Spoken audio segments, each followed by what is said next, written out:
Bismillahirrahmanirrahim. Assalamu alaikum wa rahmatullahi wa barakatuh. Hormatly биздин көрөрмандар. Сиздер менен жаңы сабагыбызга чогуу киришмекчибиз. Бүгүнкү өтүлө турган тема, бүгүнкү өтүлө турган сабагыбыз тажвид илиминдеги иклаб эрежеси. Эсиңиздерде болгон болсо, сүкүндүнүн жана танвинде 4 эреже бар дегенбиз. Ошолордун биринчиси сиздер менен биз изхар эрежесин өткөнбүз. Ал эми бүгүн болсо иклаб. Иклаб деген эмне? Иклабты биз кандай түшүнүшүбүз керек? Кыскача түшүндүрмө.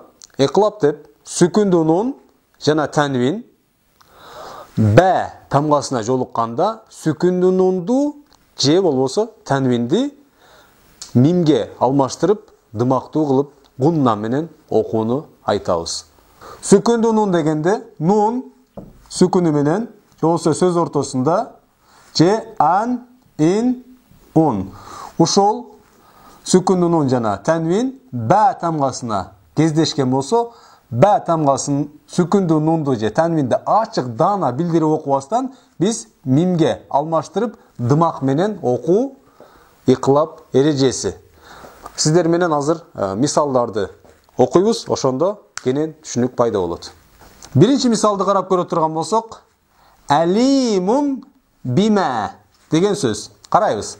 Танвин, даммалу танвин, ун, алимун бима. Биз ушул алимун деп танвинди ачык даана билдирип окуй албайбыз. Анткени изхар тамгаларынан эч бирөөсү жок. 6 гана тамгага сүкүндүнүн же болбосо танвин жолукканда ошону н экенин билдирип же ун, ин, ан экенин анык даана билдирип окуйбуз изхар эрежесинде гана дегенбиз. Хамза ха, айн ха, койн хо тамгаларына жолукса. Ал эми б тамгасына жолугуп кала турган болсо, танвин мейли бул жерде ун же ин же ан болсун айырмасы жок. 3 абалда тең. Б тамгасына жолуккан болсо, танвинди бирөөсүн сүкүндү мимге алмаштырып дымак менен окуйбуз. Бул болуп калат али мун эмес, балким али мум. Али мум бима. Али мум бима. Биз окуп аткан Куранда бул эрежени бизге жеңилдетип, монтип жазып коет. Биз ошондон бул эреженин иклаб экендигин билебиз. Танвиндин бирөөсүн алат дагы бул жерге кичинекей мим коюп коет.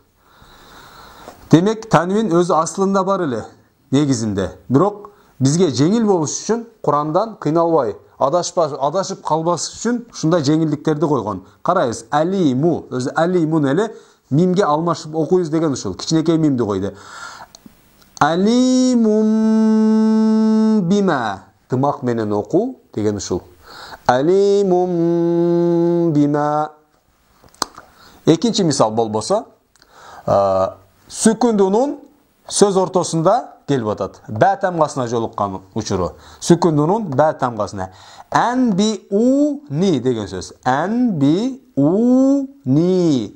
Биз ушуну ан деп ачык даана билдирип окуй албайбыз. Анткени нундан кийин жолуккан тамга Б тамгасы. Б дегени бул иклаб эрежесиндеги тамга. Эрежеде башында айтып өттүк, нун Бге жолуккан болсо, нунду окубастан, балким буну түп тамыры менен жазылат да окулбайт, мимге алмаштырып окуйбуз дейбиз. Бунда дагы мындай болуп калат. Амбиуни, амбиуни. Жазылуу да тура берет. Тамга эч бир жака өзгөрбөйт, буну өчүрүлбөйт.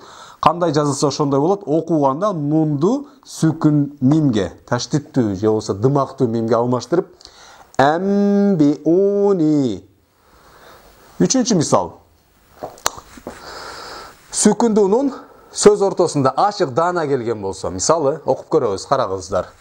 Ва амма мен бахила. Ва амма мен бахила. Сүкүндүнүн Б тамгасына жолугуп атат. Мен ушуну мен деп окуум ката. Тажвид эрежеси буга жол бербейт. Анткени мен деп окуш үчүн изхар тамгаларында гана окушубуз керек эле. А бул жерде Бга жолуккандыгы үчүн нунду мимге алмаштырып дымак менен окуйбуз. Жогоруда буга чейин кандай окусак, буну да ошондой окуйбуз. Түшүндүрүш үчүн жазып берейин. Мындай. Wa amma man bakhila.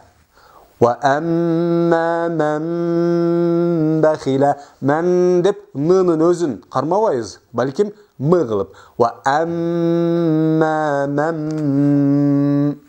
нундун ордуна мимди алмаштырып. Куранда бул дагы ушундай. Жеңилдик үчүн көрсөтүп койгон. Сүкүндү нунун алат дагы бул жерге кичинекей мим коюп коет. Биз ушуну мимди көргөн болсок, бул жерде икылап эрежеси бар экен. Нун жазылса дагы эмне окулбай калат экен. Bundan дароо биз бул жерге окуйбуз. Мим бахила деген сыяктуу. Калган мисалдар деле ошого окшош. Мисалы, самиун басирун. Самиун басирун. Ун эмес, балким танвиндин бирөөсүн эмнеге алмаштырабыз? Мимге алмаштырабыз. Самиун басир. Ошол сыяктуу калла ла юн базанна. Калла ла юн сүкүндүү болуп атат. Базанна нын ачык билдирбестен нундун ордуна мимди алмаштырабыз. Калла ла юн базанна деген сыяктуу. Бул сөз деле ошондой. Яхруджу мин байни сулби. Яхруджу мин бизге мол жере керек. Именно мына. Караңыздар. Мин байни. Нун байга жолуккандыгы үчүн бунда дагы мына. Түшүндүрүү үчүн. Түшүндүктүү болуш үчүн. Мин байни. Куранда буну окууда кыйналбашыңыздар мүмкүн. Сүкүндү нунун алып салат дагы бул жерге мимди коет.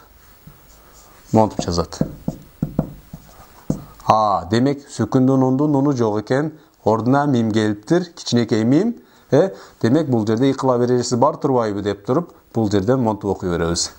Мим байни. Бирок бардык эле Курандарды эскерте кетчү нерсе, ушундай жеңилдиктерди кое бербейт. Кээ бир Курандарда кандай жазылса ошондой коюлат. Ошондо бизге туура келип калат, ушу эрежени билүү гана. Урматтуу көрөрман, бүгүнкү икылап эрежеси тууралуу өтүлгөн сабагыбыз ушу менен аягына чыкты. Үмүт этебиз, сиз үчүн бүгүнкү сабагыбыз түшүнүктүү эле болуш керек. Кийинки сабактардан көрүшкөнгө чейин, ассаламу алейкум.